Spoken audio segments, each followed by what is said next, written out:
तेलंगाना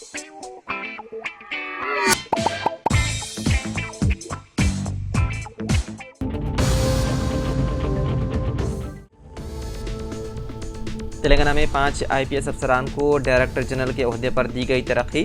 तेलंगाना में 5 आईपीएस यानी कि इंडियन पुलिस सर्विस अफसरान को जुमेरात 8 अगस्त को डीजी के ओहदे पर तरक्की दी गई है। तरक्की पाने वाले तमाम अफसरान का ताल्लुक तेलंगाना केडर के 1994 बैच से है, जिनमें के श्रीनिवास रेड्डी, बी शिवधर रेड्डी, अभिलाषा बिश्त, डॉक्टर सौम्या मिश्रा और शिखा गोयल शामिल हैं। के श्रीनिवास रेड्डी को कमिश्नर ऑफ पुलिस हैदराबाद शहर के डायरेक्टर जनरल ऑफ पुलिस के ओहदे पर बरकरार रखा गया है। इसी तरह बिश्त को डीजीपी के रैंक के साथ director RBVRR Telangana state police academy के तौर पर बरकरार रखा गया है। वो डीजी ट्रेनिंग के इंचार्ज के तौर पर काम करती रहेंगी।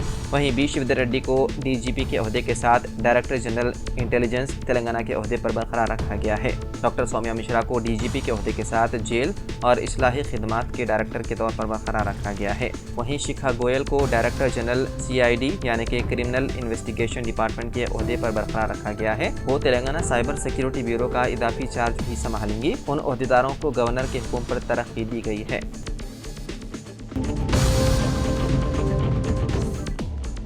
सदर कुल हिंद मजलिस इत्तेहादुल मुस्लिमीन और रुकन पार्लियामेंट हैदराबाद बैरिस्टर ओवैसी ने लोकसभा में पेश की गई मुतनाज़िया वक्फ एक्ट तरमीमी बिल की शदीद मुखालिफत की। पार्लियामेंट में इस बात पर इजहार ख्याल करते हुए ओवैसी ने कहा कि ये इस बिल के ज़रिए मरकज़ की बीजेपी हुकूमत ने यह वाज़ेह कर दिया है कि वो मुसलमानों की दुश्मन है। इस बिल के ज़रिए हुकूमत मुल्क को बांटने का काम कर रही है, जोड़ने का काम नहीं कर रही।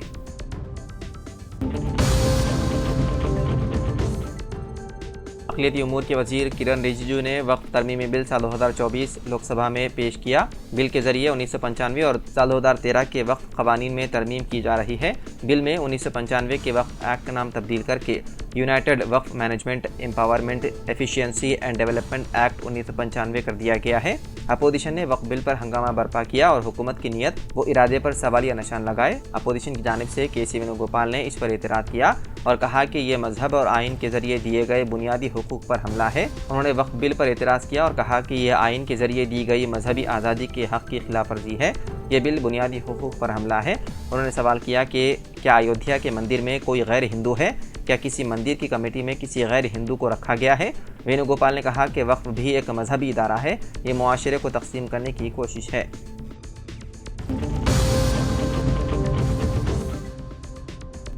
इलेक्शन कमीशन ऑफ इंडिया ने मुल्क में राज्यसभा की 12 नशिस्तों की ज़िमनी इंतखाब के लिए शेड्यूल जारी कर दिया।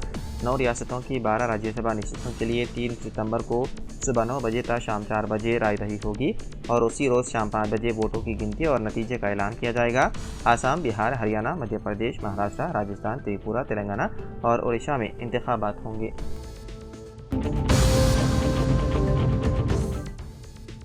विनेश फोगाट ने फ़ाइनल मुकाबले से ऐन क़ब्ल उन्हें नाअहल करार दिए जाने के फैसले के बाद कुश्ती को अलविदा कहने का ऐलान कर दिया।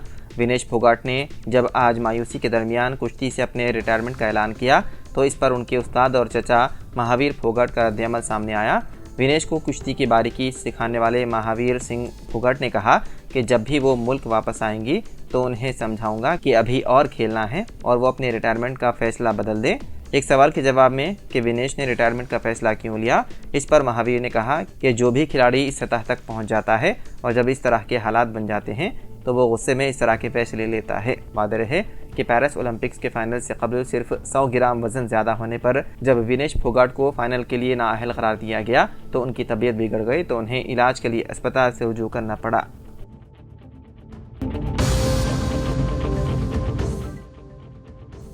मगरबी बंगाल के साबिक़ वज़ीर आला बुद्धादेव भट्टाचार्य का जुमेरात को इंतकाल हो गया। उनकी उम्र 80 बरस थी। मगरबी बंगाल में बाएं महाज की 34 साल हुक्मरानी के दूसरे और आखिरी वज़ीर आला के तौर पर भट्टाचार्य जाने जाते थे। बुद्धादेव भट्टाचार्य साल 2000 से 2011 तक मुसलसल 11 साल रियासत के वज़ीर आला रहे। उनकी मौत की इत्तलात उनके बेटे सचीतन भट्टाचार्य ने जुमेरात की सुबह दी। उन्होंने बताया है कि चारशंबे को उनके वालिद ने सुबह का नाश्ता भी किया था। उसके फ़ौरन बाद वो बीमार पड़ गए। उनको सांस लेने में ज़्यादा मसला पैदा हो गया था, लेकिन जुमेरात की सुबह से वो दोबारा बीमार हो गए। डॉक्टरों की आमद तक वो इंतकाल कर गए। उनका इंतकाल सुबह 8:20 पर पाम एवेन्यू पर वाक़ अपने घर में हुआ। भट्टाचार्य अपनी पार्टी के पोलिट ब्यूरो के रुकन भी थे।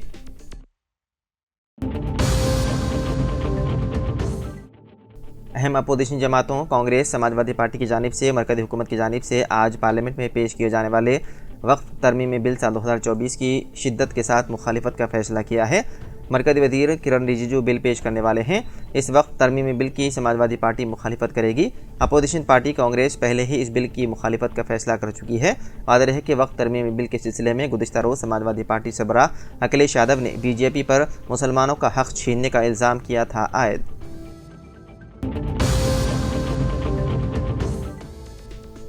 तेलंगाना के वज़ीर आला रविंद्र रेड्डी ने अमेरिका में वर्ल्ड बैंक के सदर अजय बांगा से मुलाकात की और रियासत में मुख्तलिफ प्रोजेक्ट्स पर तबादला ख्याल किया। वर्ल्ड बैंक ने रियासत में कई महाजों और प्रोजेक्ट्स में रियासत के साथ शराकत दारी से इत्तेफाक किया। जिन शोबों में सरमायाकारी की जाएगी उनमें स्किल डेवलपमेंट, शहरी तरक्की और नेट ज़ीरो की तरक्की के अलावा शहरियों की सेहत की देखभाल, तशखीस और इलेक्ट्रॉनिक रिकॉर्ड समेत दीगर शामिल हैं। प्रेस नोट के मुताबिक वज़ीर आला रविंद्र रेड्डी इस वक्त सरमायाकारी को राग़िब करने के लिए अमेरिका के दौरे पर हैं। वर्ल्ड बैंक के सरबराह और वज़ीर आला और उनकी टीम के दरमियान 1 घंटे से ज़्यादा तवील मीटिंग में यह फैसला किया गया कि क्रॉस फंक्शनल टीम तश्कील दी जाएगी।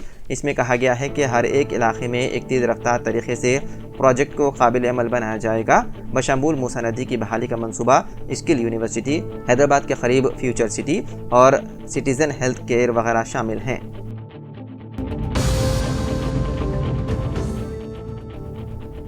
सदर नशीन व managing director southern power distribution company limited Musharraf Farooqui ने केबल ऑपरेटर्स और इंटरनेट सर्विस प्रोवाइडर्स से अपील की है कि बरक़ी पोल से केबल और दीगर मटेरियल को हटा दें जो राहगीरों, गाड़ियों और इलेक्ट्रिसिटी स्टाफ के लिए खतरा बन चुके हैं। GHMC हदूद में बरक़ी पोल पर केबल और इंटरनेट के वायर के नतीजे में बरक़ी के मसाइल पैदा हो रहे हैं। मुशर्रफ फारूकी ने cable operators, internet service providers और केबल एसोसिएशन के नुमाइंदों के साथ इजलास मुनक़िद किया। उन्होंने कहा कि केबल वायर और उनके बंडल्स और मुख्तलिफ टेलीकॉम आलात के नतीजे में बरक़ी खम्भों पर न सिर्फ बोझ पड़ रहा है बल्कि वो झुकने लगे हैं।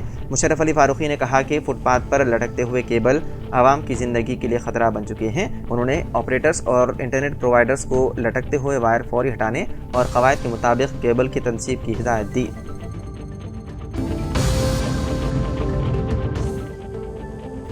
LLB कोर्स में दाखिले की ऑनलाइन काउंसलिंग में उम्मीदवारों को दुश्वारियों का सामना। तेलंगाना लॉ सेट साल 2024 के तहत LLB 3 साला कोर्स और LLB 5 साला कोर्स में दाखिलों के लिए state council of higher education ने काउंसलिंग का नोटिफिकेशन जारी कर दिया। शेड्यूल के मुताबिक 5 अगस्त से ऑनलाइन रजिस्ट्रेशन और सर्टिफिकेट्स की स्कैन कॉपियां अपलोड करने का आगाज़ हो चुका है। LLB कोर्स में दाखिले के लिए ग्रेजुएशन की तकमील ज़रूरी है और उस्मानिया यूनिवर्सिटी की जानिब से डिग्री इम्तिहानात नताइज का अभी तक ऐलान नहीं किया गया।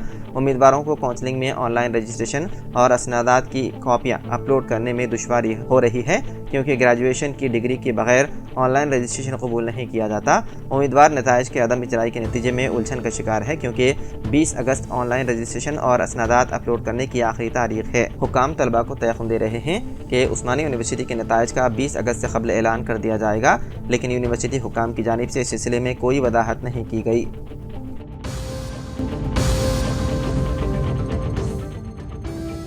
रियासत उत्तर प्रदेश के मेरठ में इज़्ज़त व नफ्स के नाम पर कत्ल का दिल दहलाने वाला वाक़या पेश आया। ये वाक़या अंचोली थाना इलाके के नांगला शेखों में पेश आया। अमरीन नामी 16 साल लड़की को उसके ही भाई हुसैन ने सरेआम गला दबाकर कत्ल कर दिया। अमरीन दूसरे मजहब से ताल्लुक़ रखने वाले नौजवान मोहित से शादी करने पर बज़िद थी। वो इससे पहले भी 2 बार उसके साथ फरार हो चुकी थी। घर वाले उसकी शादी दूसरी जगह करना चाहते थे, लेकिन जब लड़की ने मोहित से शादी ना करने की सूरत में जहर खाकर खुदकुशी करने की धमकी दी तो भाई हुसैन ने अपनी हकीकी बहन को सड़क पर ही कत्ल कर दिया।